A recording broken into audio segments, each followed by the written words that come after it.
नमस्कार।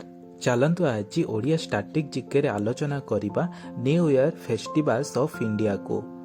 आमे समस्त जनवरी 1 को तो नुआ वर्ष रूप में पालन करिथाउ, किंतु उपरि ओडिया माने विषुव संक्रांति बा बैसाखर संक्रांति को नुआ वर्ष रूप में पालन करिथांती। सेही परि भाबरे आम देशर भिन्न भिन्न राज्य भिन्न भिन्न समय नुआ वर्ष को पालन करिथाए।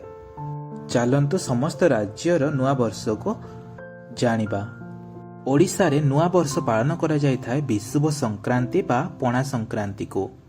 बैसाख मासर संक्रांति को विषुव संक्रांति कहा जायथाय। सेही परि तमिलनाडु रे नुआ वर्ष को पुठांडु नाम रे पालन करा जायथाय।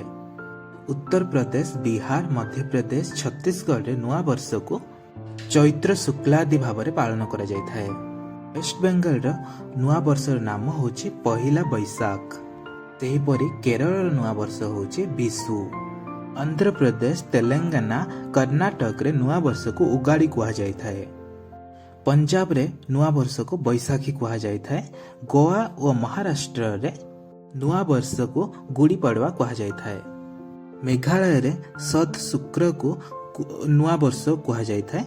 आसाम रे रंगोली बिहू को नुआ वर्ष कहा जायथाय। अरुणाचल प्रदेश रे संकिन बा लसर कहा जायथाय नुआ वर्ष को।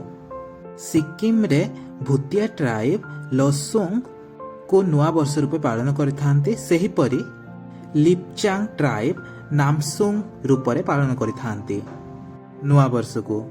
मणिपुर रे नुआ वर्ष को चिरोबा कहा जायथाय।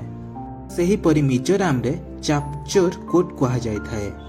काश्मीर रो नुआ वर्ष को नवरिह कहा जायथाय और लद्दाख रो नुआ वर्ष को लसर कहा जायथाय।